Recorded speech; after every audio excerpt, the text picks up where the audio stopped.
Okay, it looks like we are live, and yes, we are. All right, so we are doing a live show for the Masters round one recap. I'll be doing this after every single round.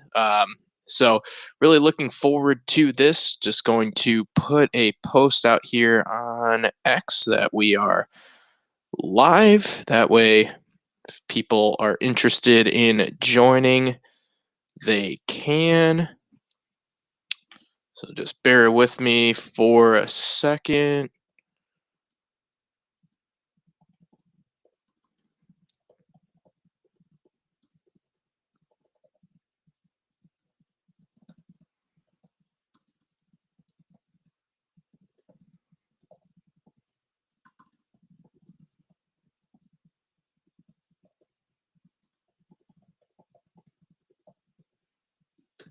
All right, got that posted, and we should be ready to roll. Okay, as I mentioned, round one of the Masters completed just a short while ago, and we will dive into looking at the leaderboard, taking a look at both the top and the bottom of the leaderboard because frankly there it's it might be more interesting what took place at the bottom of the leaderboard than what took place at the top.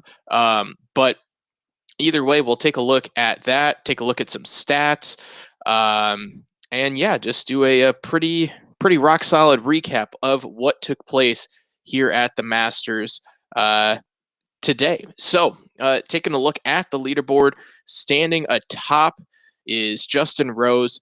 Had an outstanding round, firing a 65 7 under, was pretty much uh, for the for the day up until the 18th hole where he ended up bogeying 18, but started off with three birdies, 1, 2, and 3, birdied 8, 9, and 10, birdied 15 and 16 as well, and then just had a little bit of a misfire on 18. But overall, pretty outstanding stuff from Justin Rose, who it's not surprising that he's a first round leader. He's done this multiple times before, but the fact that he's 44 years old, almost 45, and he's at the top of the leaderboard at the Masters, still looking for that second major, which is pretty surprising for the fact that Justin Rose has been in contention so many times. I mean, had a great showing at the Open last year, finishing T2,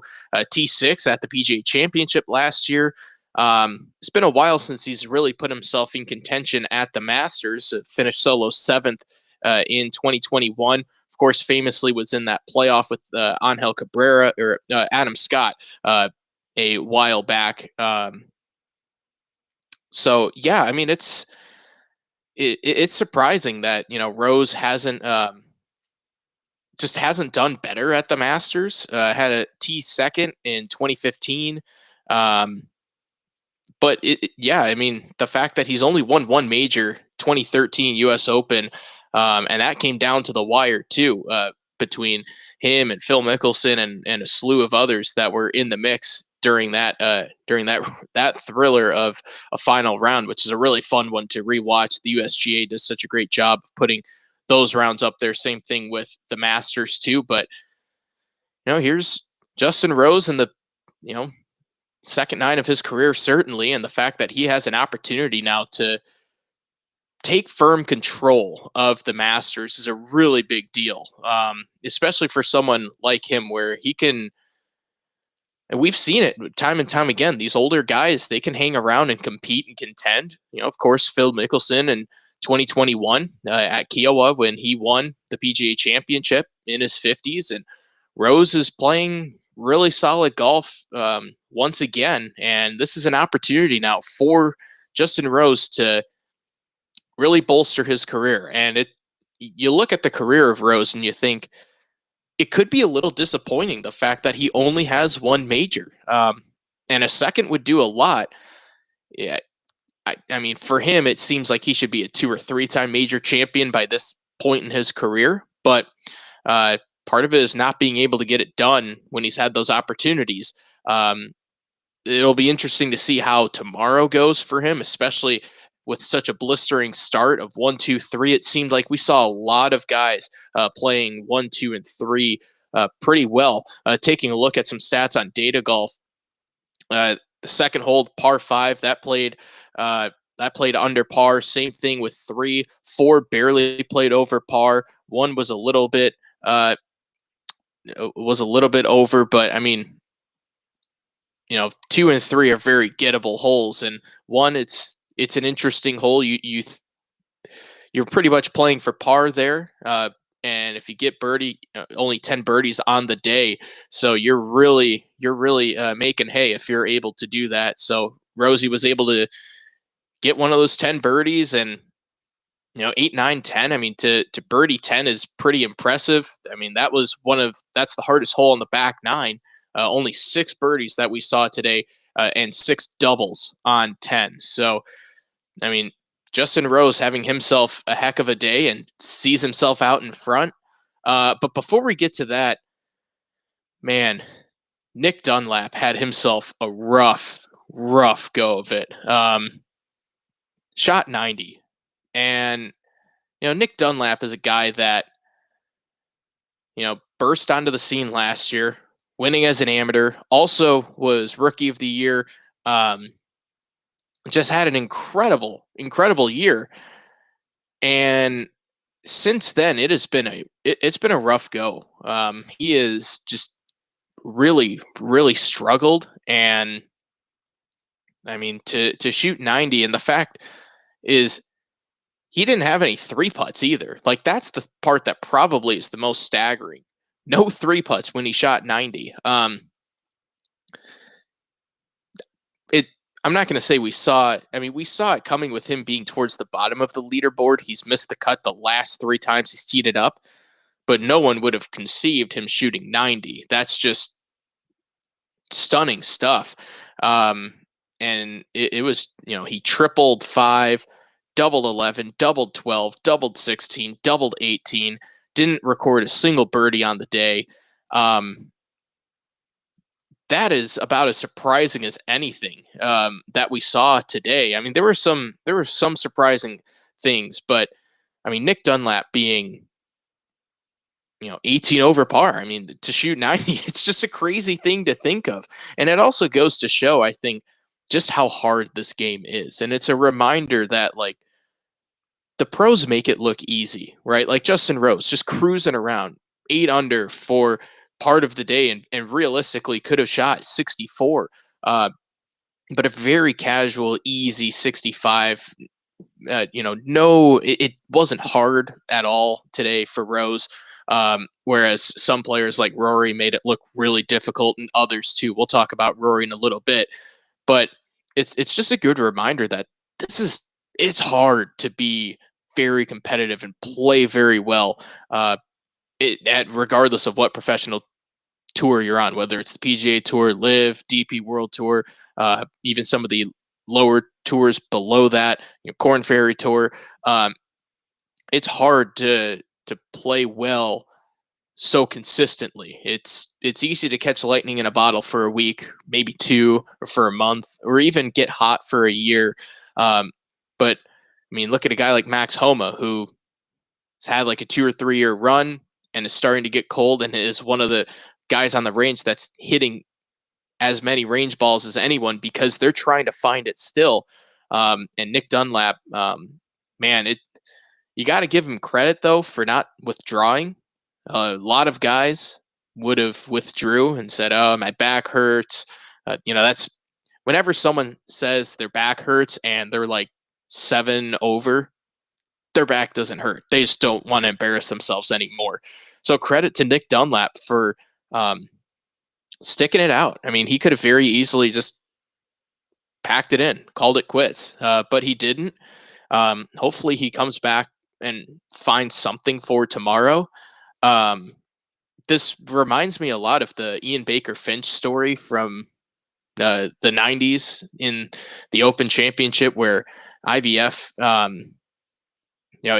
won an open and after that could not find it and shot like 92 or 93. I think it was at St. Andrews, and just ended up uh, going into the champions locker room and broke down.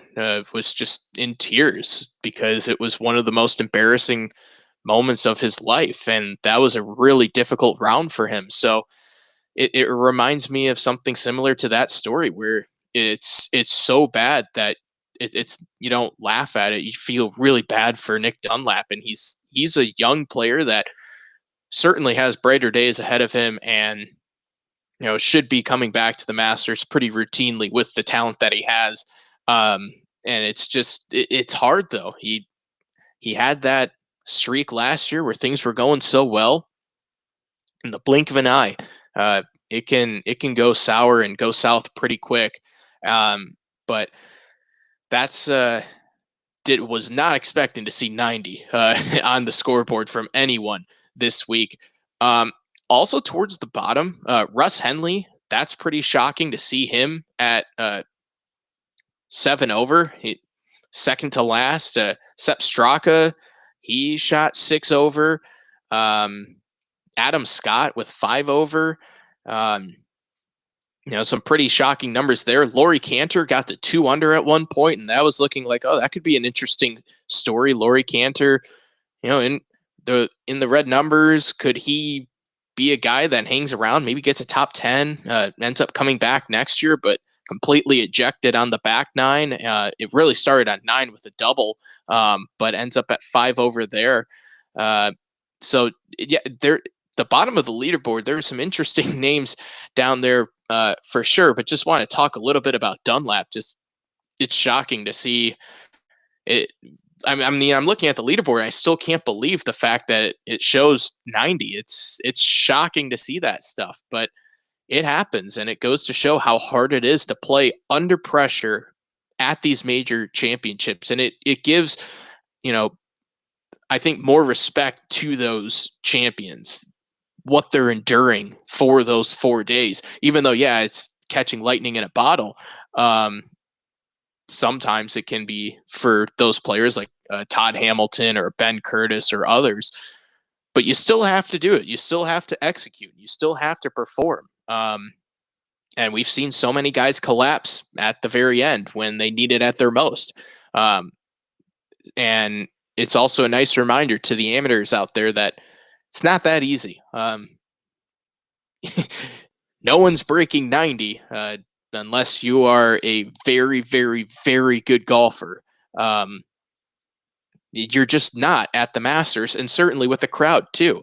That's the other thing that people don't take into account when these idiots on, X or whatever are saying, yeah, we can, yeah, how do they not break 85? I could do that.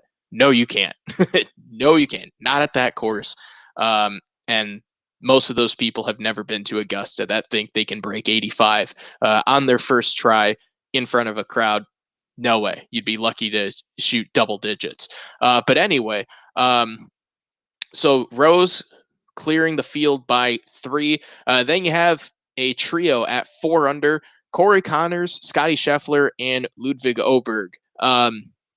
Let's start with Corey Conners, who typically plays Augusta pretty well.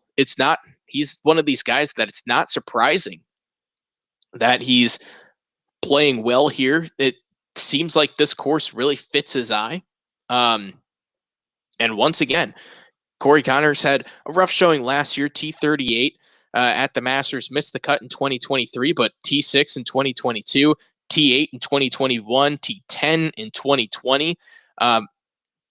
Had a pretty solid run there for a few years, and he's one of these guys that I think maybe as a long shot, if he were to win a major at some point, it'd be a little surprising, but it also isn't because he can certainly dial it in for 4 days, and he seems not that flappable.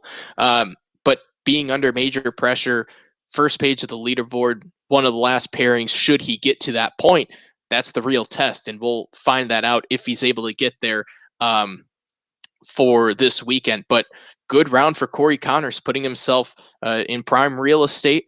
We'll get to Scotty in a moment, but Ludwig didn't really have a whole lot going in his round up until the back nine. Birdies 12, birdies 13, birdies 15, birdies 18. The birdies the birdie on 12 and 18 are the two impressive ones. 12 was an interesting hole. I was watching the Amen Corner feed on ESPN Plus, and also the broadcast feed, at least in the morning. Had some stuff in the afternoon that took me away from watching, wire to wire coverage. But I really enjoy watching the Amen Corner coverage and seeing how 12 is played. I have this fascination with the 12th hole. I think that is the make or break hole on Sunday on the back nine. We've seen it time and time again. Spieth in 2016 chunking the shot and it falls into the water. We've seen, 2019 in that round with Tiger, where everyone around him puts it in the drink, but Tiger. Obviously, Greg Norman in 96. And there's so many others where you take a look at the 12th hole and it can be evil, but it can also be very, very good. And it seemed like in at least the morning, into the early afternoon, I saw a lot of the past champions hit really good shots into that green, and a lot of non-past champions miss it long, go way long into the flower beds or, into the rough behind the green, or they'd put it into the bunker, or of course ending up short into Race Creek. But a lot of past champions played that shot very well. And it seemed like that ended up being the case. And, obviously Ludwig, not a past champion, but looked like one of the rare guys that figured out 12 that isn't a past champion. And that ended up having him go on a little bit of a run to finish at 4 under when it looked like he was going to be in the middle of the pack. Just like that, he vaults towards the top and puts himself also in really good spot for maybe he chases down his first major. That could be, he's going to win. It'd be shocking if he doesn't win at least 2 majors, but seems like he's really liking the way how Augusta is, and it's fitting his eye pretty well. And Augusta fits the eye of Scotty Scheffler very well. Also, 68, 4 under, completes that trio of guys 3 back of Justin Rose. Scotty, I said yesterday it was important for him to get off to a good start, because if he got off to a bad start and started showing the frustration, I thought that could really set him back. But Scotty gets off to a good start, birdies 2, a hole that you probably should birdie. Birdies 4, which is, that's a really good birdie. That probably was a very uplifting moment for him in the round to get that birdie on a really difficult par 3 and a lot of tough shots too. Jon Rahm made a mess of the 4th hole, and I think that really set off Rahm to go backwards for him. But for Scheffler to get that birdie on 4, get himself to 2 under, birdies 8, pars all the way until 16. This is like a typical Scotty round at Augusta. Fairway, green, fairway, green, fairway, green, make it pretty easy. Nothing like outstanding, made some really good putts. That was probably the thing that helped him a lot. According to Data Golf, he nearly gained 3 strokes on the field putting. Justin Rose, by the way, gained 5.26 strokes on the field putting. So there's your answer as to how you are good. Figure out how to putt. You'll be just fine. Corey Conners was 5th in strokes gained putting. Scotty Scheffler was 4th. You're looking at, you're looking at the putter really being a determining factor. Ludwig and Tyrrell Hatton didn't putt all that well. Aaron Rai putted terribly today, but all those guys find themselves in the top 10. Of course, they did some other things well too. But the one thing that is very consistent, tee to green. All these guys that are in pretty much from, yeah, all of them in the top 10 tee to green, none of them are outside the top 20. The worst one is 18th, and that was Akshay Bhatia, but he made up for it with his play around the green and had some outstanding chip shots and scrambled his way around to getting himself to 2 under. Ludwig, number 1, strokes gained tee to green. Aaron Rai, number 2, strokes gained tee to green. Tyrrell Hatton, number 3, strokes gained tee to green. Jason Day was 6th, and he's at that cluster at 2 under. Justin Rose, he was 9th in strokes gained tee to green. Obviously, our leader. So you're looking at, you're looking at these guys that, they're putting it in the right spots, and that's how you conquer Augusta. Surely you can bomb it ways, but you have to make sure you bomb it in the right spots. Rory found that out the hard way. Jon Rahm found that out the hard way. Start getting Aaron and you misfire, you're going to end up paying the price. Colin Morikawa, Patrick Cantlay, also guys that probably played better than what their score shows, but you have to make every single shot. And those guys didn't. And guys like Connors, Scheffler, Rose, obviously, Oberg, that's why they're at the top of the leaderboard. Tyrrell Hatton got off to a great start, also birdieing the first hole, birdied the third hole, got himself up to 4 under for a stretch, bogeyed 17, finishes at 3 under. Also, there is Bryson DeChambeau. Greg Bodine, the caddy for DeChambeau, got a lot of airtime today. Saw him tending multiple putts of DeChambeau, so nice to see Givo getting some airtime. Of course, Greg Bodine, if you're not familiar, is from Washington. Very interactive with Evergreen Country Club in Tacoma and Bellevue.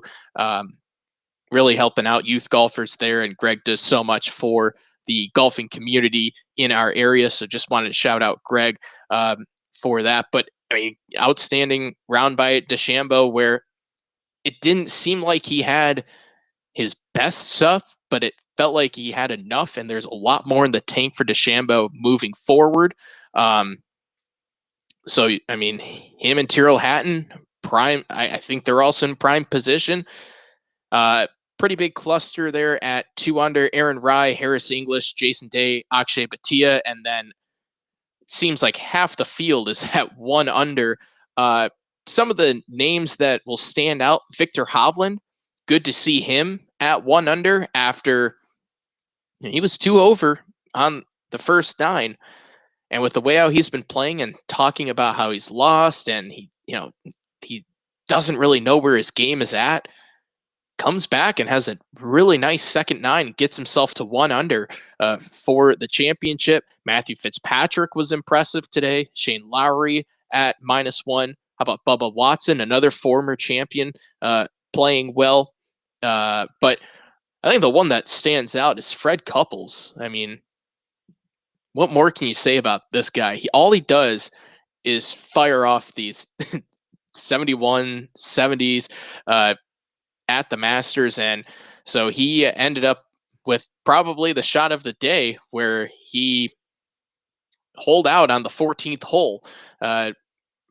Middle of the fairway, hit I think it was a 7-wood that he hit from the fairway, and it just rolled right in for an eagle 2. And Seattle's very own Fred Couples got himself to 1 under, and well, that's where he ended up finishing. Parred out 15 through 18, gets himself in the house. And I mean, if he ends up playing the weekend again, I mean, that would be pretty incredible. Fred's first Masters, 1983, finished T32. And then he finished actually 10th in 84, T10 in 85.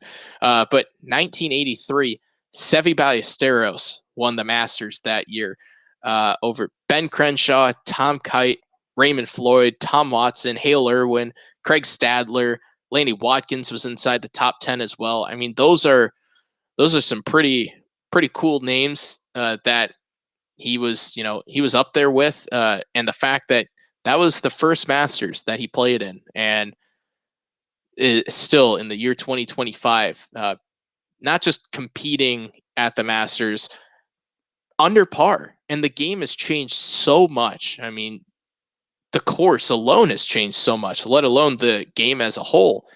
And he's still there, rumbling around, playing that yellow ball. Hats off to Fred Couples.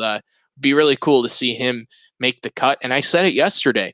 We had guys that have made the cut before, like Vijay Singh, uh, Jose Maria Olazabal, who nearly aced 12. I was watching that. Probably had one of the shots of the day. If that goes in, that's certainly shot of the day by JMO. But you know, it's not surprising that these guys can plot their way around the course because they know it so well, and they get themselves into these familiar spots and they know exactly what to do. Whereas someone who hasn't won before, or maybe it's only their second or third time playing the course, they don't know those subtle nuances of Augusta. And it's the only tournament where that course knowledge is so important to winning and can be the difference between winning and losing. Even if you're a guy like Justin Rose, who hasn't won before, but he's played in so many Masters. And I misspoke earlier that the playoff was 2017 against Sergio Garcia that Rose competed in. But he has enough course knowledge to where he knows what to do. And Rose is such a calm presence out on the course. He brings the fire sometimes, but he knows how to plot his way around Augusta. And we're seeing it with a guy like Fred Couples here. So he is under par. Patrick Reed, past champion, he's at 1 under. But yeah, interesting day for those guys. Colin Morikawa got to 3 under, and it looked like, well, hey, maybe he'll get some questions from the media today, and he'll actually answer them, even though he doesn't owe us anything. And doesn't owe the fans anything in his eyes. But hit a shot long on 15. And that was something that we saw a couple of times. And even with Rory, too, that ultimately led to Rory shooting 72. And we'll get to Rory here in a moment. But 15, it's why this tournament is so great, because it's the par 5 that you can make eagle or you can make double or worse. There was a 9 out there on 15. I think it was Chris Kirk who posted a 9, but you can very easily make a big mess of it. Saw Patrick Cantlay late in the day have a rough go at it also. You have to be so precise, and you have to hit the right shot going into it. Even if you lay up, like if you don't feel comfortable going for it for whatever reason, laying up, you have to make sure you lay it up in the right spot. And you don't want to have those downhill lies with a wedge. That's a nightmare. And probably the one shot that's an even more of a nightmare is the shot over the green. It's pretty much like a fairway. They don't treat it like it's the first or second cut. It is hard, it is fast, and it is, for an amateur, I mean, most amateurs are crapping their pants when they come up to a shot like that. 30, 40 yards, you have to nip it perfectly, land it in the right spot. If it's short, that thing could come right back to you, or it could dribble a little bit back and you're still 20 yards away with that exact same shot. You have water lurking behind you, and if you play it too hard, especially with how firm it got as the day went along, you're toast. And that's what happened with Rory. Colin tried the same thing, but he ended up short. And I mean, you can't blame him, right? That is a tough shot to hit. But it'll be interesting to see how players play that hole moving forward. Because it helped some players out. Some guys were able to figure it out and get a big birdie when they needed it, and others, man, it really deflated their round. And none other than Rory. 4 under wasn't the easiest of days for Rory to get to 4, but he got there. and so much talk of is this his year? And evidently, he had a conversation with Jack Nicklaus where I guess they walked through every single shot on the course, and still ends up shooting 72. And this is a disappointing round, I think, for Rory. Even if he would have finished like after the double on 15, I think if he just coasts it in at 2 under, he can say, all right, I'm only 5 back. I had C plus B minus game today, and I'm fine. I'm only 5 back. I can easily make that up. Now it's a little bit different of a story. And again, it's the putting. Data Golf has him losing over a stroke to the field and putting around the green, nearly lost a stroke. That's same old, same old. Um, it, I don't know what else to say other than we've seen this time and time again with McIlroy, and it just doesn't end up working out for him. Whatever reason, typically it is the putter, but he just ended up really, really got. I don't want to say he got lucky to get his way to 4 under, but he really had to labor for it. And then the 3 putt on 17. I mean, that's just we've seen that before with him, and so it's a matter of can he overcome that and say, and there's a positive spin to this, right? It's okay. I was at 4 under at one point with not my best game. It's not out of reach. If he can put together, he'd probably need to get to that 4 or 5 under mark. I think if he can go anywhere from 69 to 67, I think that would be a really good day, and it would give him that boost going into moving day on Saturday. Because it looks like cut line probability, it'll either be 3 or 4 over. Probably won't be 2 over. We'd have to see a lot of really good play tomorrow, but Data Golf has 3 over par as nearly 40% chance of happening. So that's where I would guess the cut line will be. Somewhere in that +3, +4, which cut line is top 50 in ties. Obviously it'll depend on what the leaders do, but it'd be shocking if we see Justin Rose come out and shoot another, 65 or, something like that. I think for Rose, it's similar to what I echoed yesterday of just get yourself into double digits, -10, -11, -12, and make the rest of the field play catch up to you and make the rest of the field play pretty much a game for the next 54 holes. And he can coast his way to the finish line. 71, 71, 71 gets into 10 under. So Rose did all of his work on day one, and I think now he can play pretty free throughout the rest, certainly for tomorrow. And that freeness could put him at 67, 68, and really put a stranglehold on the lead. But as far as McIlroy is concerned, obviously he's hoping that Rose shoots like 72 and this lead doesn't go much more than -7. Otherwise, he'll really have to, work to come back and try and grab that elusive green jacket. But you can't have multiple double bogeys like that, especially down the stretch when you worked so hard to get yourself to 4 under, and that'd be good for tied for second. Even 2 under. I mean, he would have signed the scorecard for 2 under right now, right then and there. But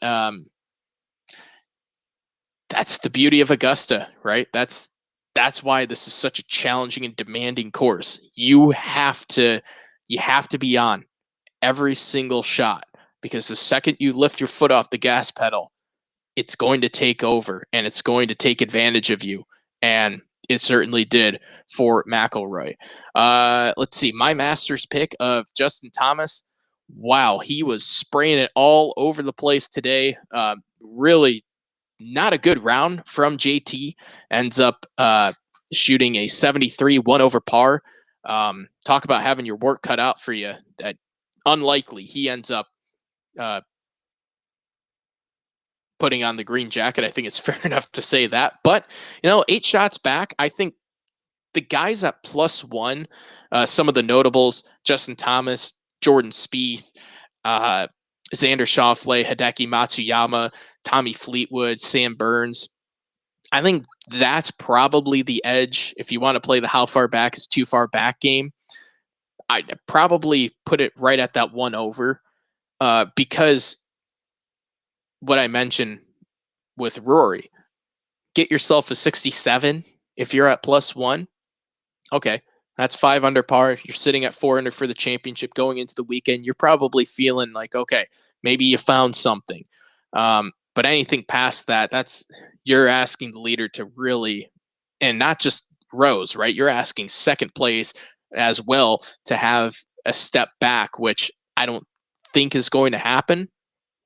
Feels like those guys are pretty dialed in right now. But I suppose weirder things have happened at the Masters, but yeah, I think we'll I think that would be a safe spot to put it at +1 for those guys. Everyone else below that, I think +2 and worse. I don't know. I don't think you have much of a chance, but like I just said, weirder things have happened. Um, Jose Luis Ballester, he caused a stir in more ways than one. Had the upside down Sun Devils hat. He is an amateur, of course, from Arizona State, and his hat attire just. I wouldn't wear it. I think those hats are stupid. I think those big block letter hats are just not good either. And there are some hats that they're selling down there that say like the crow's nest. Skip It was another one. There are some other hats out there that are just like, the hell are they doing? Like these are just stupid hats. But um, so he caused a stir with that, and then evidently took a leak in Rae's Creek, and that was probably the most noteworthy thing about his round. He was kind of slapping it around all day. He was part of the featured groups. He was with can't remember exactly who he was with, but he was with a couple of other big guys that he was just knocking it around. Didn't really have a whole lot. Like I said, the most noteworthy thing about his round was him taking a leak into Rae's Creek. So that's caused a big stir ever since he revealed that in his press conference after the round. Just you never know.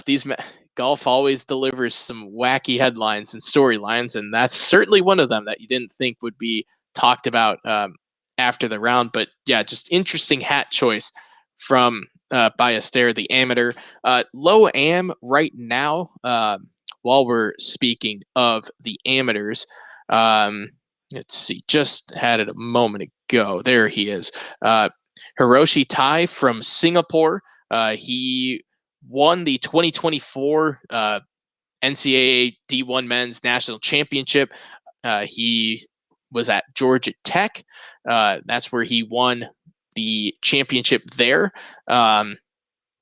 He won by one stroke over 6 players, including guys like Luke Lanton and Gordon Sargent, Gordon Sargent, he's had a big fall from grace as well after getting a special invitation to play at the Masters. Luke Lanton's been on fire, and he should have a pretty solid professional golf career. But yeah, he right now is the low am at that group of +1. So hopefully he's able to make the cut for the weekend. Always nice to see the amateurs play on the weekend. Obviously, with Bobby Jones having the design of the course and having such a hand in the Masters inception and Augusta National too, pretty cool. And one of the really neat things that they do is representing the amateurs so well, as do the Open Championship and the U.S. Open do such a great job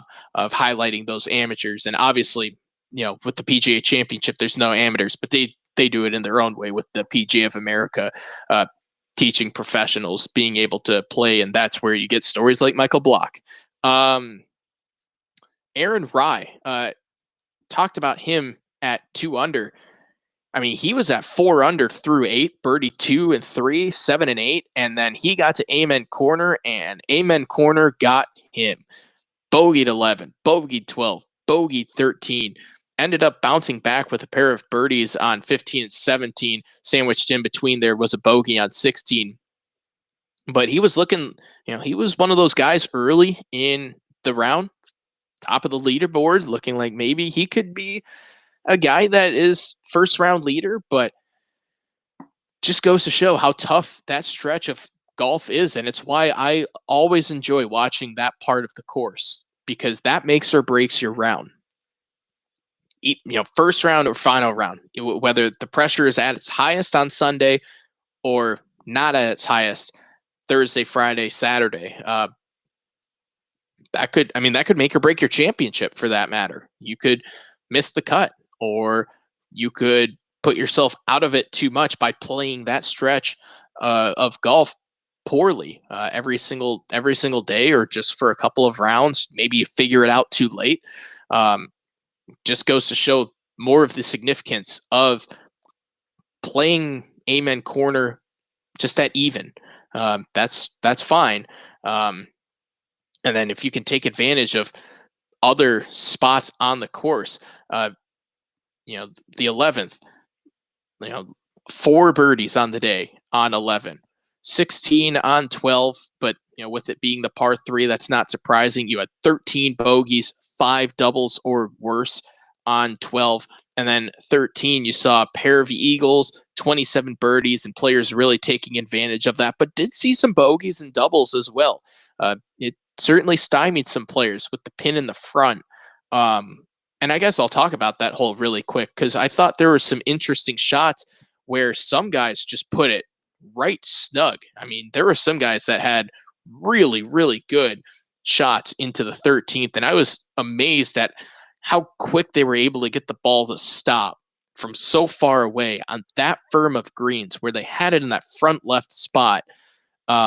There's such a little landing zone. That is such a demanding shot, and you need to be so precise, because you hit it short, you could be like Joaquin Niemann and leave it in the drink. Will Zalatoris was there as well.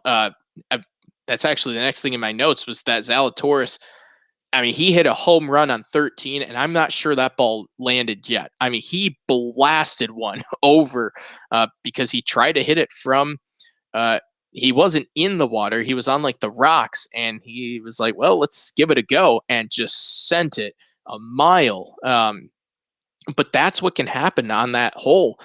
And it reminds me a lot of Phil Mickelson in 2010 when he hit that incredible shot from the pine straw. Well, part of it is landing it where it needs to, right between the hole and the runoff, because you can't land it, as soon as you pass the creek. I mean, there are some, a lot of golf courses that we play, if you just land it right over there, just get it past, whatever water hazard, typically you're fine. You could at least find it, right, and kick it out and, use the foot wedge or whatever. But at Augusta, it's not just clearing. It's you need to land it probably a couple paces further than where it needs, than like the very, very spot where it runs off. You want to be comfortable, and it also needs to check up. And when you're hitting like a longer iron, like a 5 or 6, 6, 5, 4, like what Rory did on 15, where he hits that low shot and it just takes off on you, that it can end up biting you. Like Justin Thomas, it ended up hurting him. He sent that thing into the flower beds on his second shot. Not to mention, your second shot is coming from typically a spot where the ball is at shin level, maybe up by your knees. It's a very uncomfortable shot to have. So it's always fun watching that stretch. That's why I put Amen Corner, that portion, that live stream on single time, because you really get to see some compelling shots. And typically the guys that play that stretch of golf well throughout the week, they're usually at the top of the leaderboard and almost always end up winning. Let's see. Others note from today. Interesting note of Ken Griffey Jr. He has decided to, he's become a photographer. Same thing with Randy Johnson. They're sports photographers, and Ken Griffey Jr. is down at Augusta this week. And I quipped that even he doesn't want to watch the Mariners play. He'd rather be at Augusta, even though I know they came back yesterday, had a thrilling win. But outside of that, not a whole lot going on there. But it's got to be very bizarre and surreal, especially if you're like a baseball fan. And there are guys that he's probably pretty influential to who they are and what their style was, especially with the backwards hat. Probably is like a double take of, wait a minute, is that Ken Griffey Jr. taking my photograph? So it's just a interesting note that Griff is down there, not as a patron, not not reporting on site, but taking photographs. And hey, maybe that's a career path that we see more and more players. Like I was saying, Randy Johnson's been doing that for quite some time now.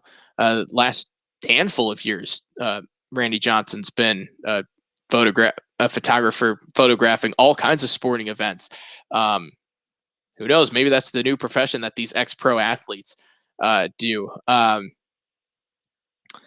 Joe Highsmith, really quick, shot 76 today. Of course, Joe Highsmith won recently on the PGA Tour, got his very first PGA Tour victory. Let's find Joe Highsmith. 76, 4 over. Didn't have his best stuff today, but there's Joe. Putted okay. I mean, only lost 4 strokes putting. Off the tee was good, but didn't really have his A game for today. But the former Bellarmine Prep Lion, this is just his second major, playing the 2021 U.S. Open where he missed the cut.